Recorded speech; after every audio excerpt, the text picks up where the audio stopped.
আমি পুখুৰী ঠাই আপোনাৰ কাষত তল কাৰণে আমি বিদায় আমি দি আছোঁ। আজিৰ পৰা আমি গৈ আছোঁ। আজিৰ পৰা ইয়াক পুখুৰী ঠাই মাজত পানীৰ কাউৰী কি আছে ঠাই আমি বিষয় ওপৰত বিলত আজি নিয়ৰ পৰিছে। পুখুৰীকেইটা চব বাহিৰতে ভিৰাই পুখুৰীকেইটা পুখুৰী মানে কি হয় জমিনৰ গীত আমি গৈ আছোঁ আপোনাৰ লগত আমি দেখাই আছোঁ ওপৰত বিলত বিষয় আজিৰ পৰা আমি দেখাম চাফাইৰ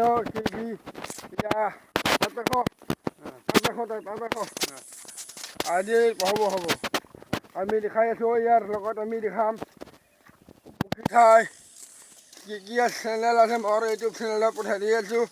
আপোনাৰ লগত যোগাযোগ কৰিবি আমাক ইয়াৰ বিষয় ওপৰত বিলত মাজত আহিলোঁ উপস্থিত কৰিবা। আজিৰ পৰা মানুহে বিদায়ী কৰিব লাগে। বিদেশী যদি হয় কি কাৰণে পুখুৰী কি কাৰণত আজিৰ পৰা নিয়ৰ পৰিছে এফালে আগত জনে পোহৰ ওলাইছে। ৰাতিপুৱা গুড নাইট আমি ৰাতিপুৱা মৰ্ণিং কৈ আছোঁ। আজিৰ পৰা লাষ্ট আমি দেখাম এইটো চেনেলৰ